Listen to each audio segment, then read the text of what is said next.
Entrar en la Fórmula 1 con el mayor presupuesto jamás visto parecía sinónimo de victoria segura. Toyota, un gigante del motor, con un músculo financiero descomunal y con un palmarés que deslumbraba en rallies, resistencia y competiciones americanas, irrumpió en la categoría reina con la convicción de dominar el deporte del motor más exigente del planeta. La ilusión era inmensa y teníamos las expectativas por las nubes. Un titán japonés que se atrevía a plantarle cara a los colosos europeos con una apuesta sin precedentes. Pero ese inmenso caudal de recursos se convirtió en un eco vacío. 8 temporadas, más de 2.000 millones invertidos y ni una sola victoria. Ni siquiera algún podio realmente sólido que justificara todo ese derroche. En un círculo donde el talento y la precisión se pagan con sangre y sudor, Toyota se estrelló contra la cruda realidad de una Fórmula 1 que no perdonaba ni un fallo ni una indecisión. ¿Cómo es posible que el monstruo japonés, con todo para ganar, acabara encajado en el pelotón medio y arrastrando un fracaso que hoy sigue siendo una mancha imborrable en su carrera? Esa paradoja es el telón de fondo de una historia que no solo habla de coches, sino de egos, de cultura y de una ambición desmedida. Bienvenidos, compañeros, al grandioso fracaso de Toyota en la Fórmula 1. Una historia surrealista, una historia que si no te la cuentan con detalle, no te la crees.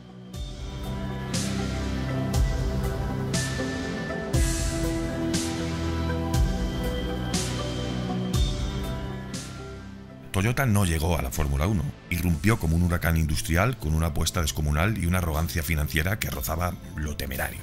En 1999, con la soberbia de quien domina medio mundo del motor, la firma anuncia que construiría desde cero el equipo más imponente que la Fórmula 1 hubiera visto jamás. Como sede, eligieron Colonia, una ciudad gris del oeste de Alemania, muy lejos del epicentro británico donde palpita el alma real de la Fórmula 1. Pero allí mismo levantaron un colosal túnel de viento capaz de lanzar ráfagas de aire a 60 metros por segundo. Una maquinaria perfecta, entre comillas, para el desarrollo de máquinas que devorasen el asfalto. En teoría. Al frente del desarrollo del motor tendríamos inicialmente a un veterano André de Cordans. Un hombre con bagaje, sí, pero quizás ya sin la visión rebelde ni la osadía de quienes marcaban a los nuevos genios de la ingeniería. El V10 RVX03 era un motor hecho para durar, para aguantar la guerra, pero carecía de ese rugido y de ese carisma salvaje de quienes ganan. Bueno, de quienes ganaban en esa época.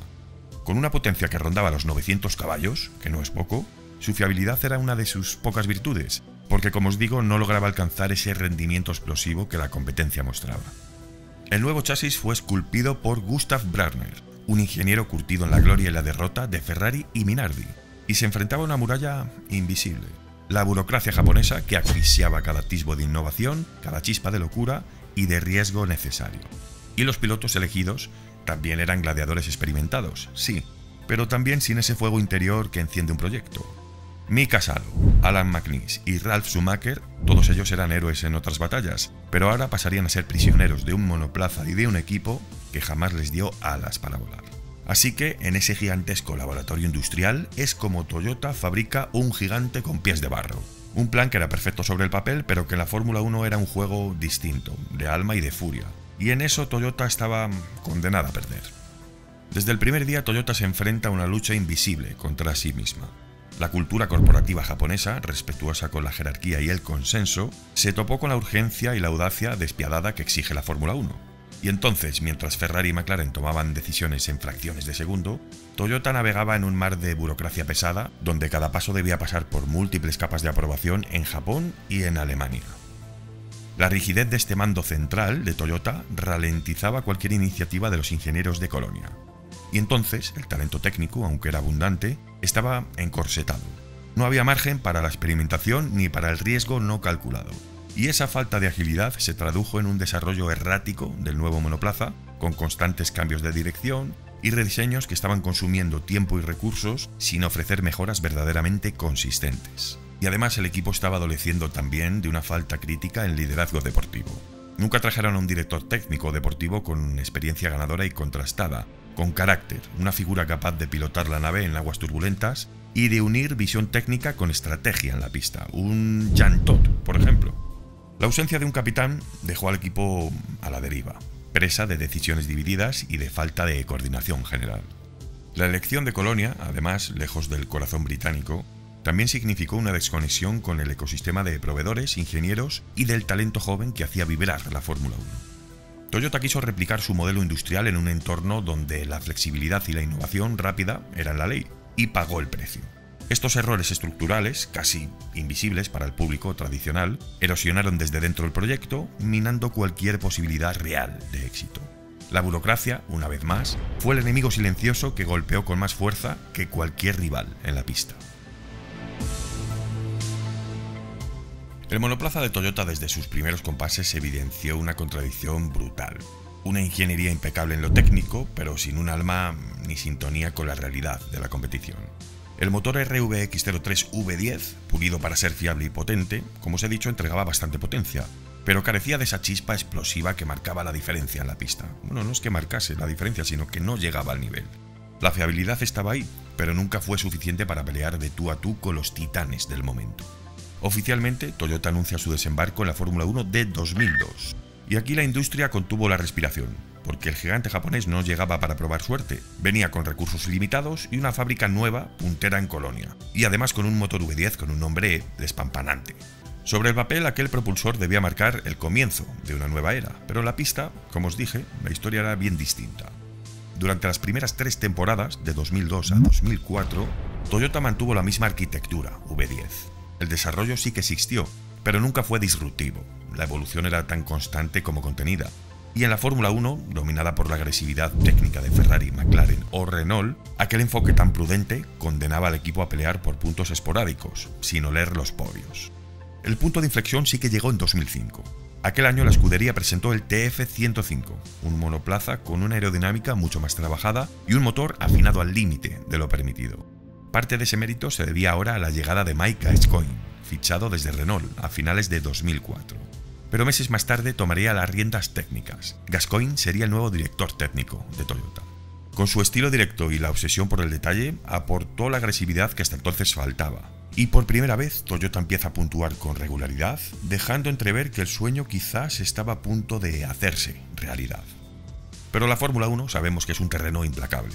En 2006 el reglamento barrió de un plumazo los motores V10, así que la nueva normativa imponía V8 aspirados de 2,4 litros, y Toyota tuvo que rediseñar desde cero su propulsor. Y así nacía el RVX06, un V8 compacto y preciso, pero con menos potencia y una curva de aprendizaje que se hizo eterna. El equipo tardó en adaptarse a las nuevas exigencias técnicas y los resultados, obviamente, se resintieron. Fue también el momento del relevo oficial. Gustav Branner dejaba la dirección técnica y Gascoigne asumía el control total, modernizando procesos y filosofía de trabajo. Y ahora llegamos a los últimos años del proyecto, de 2007 a 2009, que fueron una batalla contra un techo invisible. Llegaron los TF107, TF108 y TF109, todos ellos afinados para encontrar décimas que nunca terminaban de aparecer. Toyota además se convirtió en el proveedor de motores para Williams en esas mismas temporadas, pero tampoco en Grove lograron traducir la potencia japonesa en resultados. En paralelo, la estructura interna se volvía un campo minado. Cambios continuos en la dirección deportiva, rotaciones en puestos clave, giros de timón en estrategia. Aquí, el equipo carecía de una línea coherente y de un liderazgo sólido que pudiera sostener el proyecto a largo plazo. La historia de Toyota en la Fórmula 1 no es la de un desastre absoluto, sino la de una ambición inconclusa. Un equipo que lo tenía todo, dinero, infraestructura, talento, pero que nunca consiguió sincronizar todas las piezas para alcanzar la gloria, completar el puzzle. Y es así como durante 8 temporadas el rugido de los RVX se iba apagando. La aerodinámica fue otro campo de batalla donde el equipo naufragó. El túnel de viento de Colonia, unas instalaciones nuevas y con mucha tecnología avanzada, no lograba traducir sus datos en velocidad real. La correlación entre simulación y pista era bastante deficiente, y eso llevó a cambios constantes y radicales en el diseño de las carrocerías, las cuales nunca lograron alcanzar un equilibrio óptimo. Por tanto, las actualizaciones eran frecuentes y constantes, pero siempre tardías y poco efectivas. Teníamos entonces bastantes problemas de estabilidad y el exceso de subviraje siempre fue latente. En circuitos técnicos y rápidos como Mónaco o Spa, el monoplaza sufría para encontrar el punto óptimo de configuración, y pese a los picos de rendimiento en los años 2005 y 2009, donde el TF105 y el TF109 sí que mostraron destellos de velocidad y mejoraron la gestión de los neumáticos, la falta de continuidad fue lo que condenó cualquier intento serio de luchar por las victorias.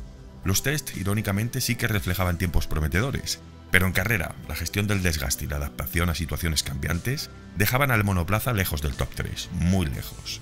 Toyota había creado máquinas técnicamente avanzadas a lo largo de las temporadas, pero sin la sangre fría ni la adaptabilidad que demandaba la exigente Fórmula 1. Y como se adelantaba al principio, la lista de pilotos de Toyota fue también un reflejo de la falta de rumbo y de estabilidad, y esto también marcó toda su etapa en la Fórmula 1. Desde el principio, la escudería buscó nombres experimentados, pero sin construir un proyecto sólido alrededor de un líder claro y duradero. Mika Salo y Alan McNeice, pilotos con experiencia en la Fórmula 1 y en la resistencia, fueron los primeros en ponerse al volante, pero ninguno logró encender la llama que Toyota necesitaba para despegar. Ralf Schumacher, que llegó con un nombre potente y una ambición bastante necesaria, se encontró con un coche irregular y un equipo sin estructura para respaldar su talento. Luego, Jarno Trulli aportó velocidad y técnica, pero su falta de resultados se convirtió en otra pieza más de un puzzle que nunca encajó. Timo Glock, llegado durante la última etapa, representaba la última esperanza, aunque ya no disponía ni del tiempo ni de las herramientas para cambiar el rumbo. Esta constante rotación y la ausencia de una apuesta clara por un piloto estrella minaron la moral y la confianza interna. Testimonios de pilotos y del personal técnico revelaron la frustración ante promesas incumplidas y una visión dispersa que nunca les hizo sentir parte de un proyecto ganador. Ninguno de ellos creyó entonces que Toyota pudiera realmente pelear por victorias, y menos por títulos. Y esa falta de fe interna se tradujo directamente en resultados mediocres y en una incapacidad para consolidar un equipo con alma y con ambición. Y ahora, entre 2008 y 2009, Toyota rozó la gloria, con algunos podios que encendieron una chispa de esperanza. Pero la victoria seguía siendo un espejismo inalcanzable, realmente. Tras haber invertido más de 2.000 millones de euros en este momento, en un periodo de 8 temporadas, las cuentas obviamente no cuadraban. Teníamos enormes presupuestos, una tecnología que no terminaba de ser puntera y teníamos un talento muy disperso. No había resultados que justificasen semejante derroche presupuestario. La crisis económica global, además, empezó a golpear con dureza y no hizo más que acelerar la agonía de la marca japonesa. En este punto, la matriz comienza a cuestionar el sentido de mantener un programa tan costoso y tan poco fructífero en la Fórmula 1, un deporte que además, sabemos, no perdonaba errores ni vacilaciones. Y es por eso que en noviembre de 2009, Toyota anuncia su retirada oficial de la categoría reina. La decisión fue un mazazo que sorprendió al paddock. El TF110, el monoplaza de la temporada 2010, estaba ya prácticamente listo, con un diseño prometedor, ciertamente, pero que jamás llegaría a ver la luz en carrera. Esa máquina, aquel monoplaza, quedó como un fantasma eterno, un recordatorio tangente del gigante que nunca pudo ser. Es más que evidente que este fracaso no fue cuestión de falta de recursos, más que obvio. Teníamos un presupuesto récord que había chocado contra un muro inquebrantable, infranqueable, la ausencia de visión estratégica y una rigidez cultural estricta que estaba bloqueando la innovación. Demasiado dinero sin una dirección clara, demasiada ingeniería con poca competencia real. Y en un deporte donde la velocidad no solo es cuestión de máquinas, sino de instinto, de adaptabilidad y de talento humano. Toyota aquí perdió la batalla por no entender su esencia. Fue una lección clara y dolorosa. La Fórmula 1 no perdona la improvisación. Y así Toyota se convirtió en el espejo donde otros equipos vieron lo que no hacer. Una advertencia eterna sobre cómo el poder económico no garantiza la gloria. Toyota posteriormente volvería a reinar en Le Mans, pero en la Fórmula 1 su deuda sigue abierta. Y es un recordatorio eterno de que en esta arena no se regala nada. ¿Podrían los japoneses haber ganado sin haber renunciado a su forma de hacer las cosas? ¿O el éxito de la Fórmula 1 exige romperlo todo, romper con tu propia identidad? Bueno, os leo a todos en los comentarios y vamos a debatirlo. Bueno, en la actualidad tenemos a Toyota colaborando con Haas en la Fórmula 1, ¿no? Aportando desarrollo técnico, etc. Y creo que fue el año pasado, en 2025, ficharon de Project Manager a Pierre Genon, que estaba vinculado a Toyota. Y esto, bueno, sí que encendió quizás la llama de los rumores de que la marca japonesa podría regresar a la Fórmula 1. Pero bueno, simplemente quedó ahí. Dejarme un like, compartir el vídeo si os ha gustado. Ahí os dejo si queréis apoyar económicamente al canal para dar un pasito más. Es tan solo €1 al mes, ayuda muchísimo. Y como siempre, nos vemos en el siguiente vídeo a las 21:00. Un saludo y gracias.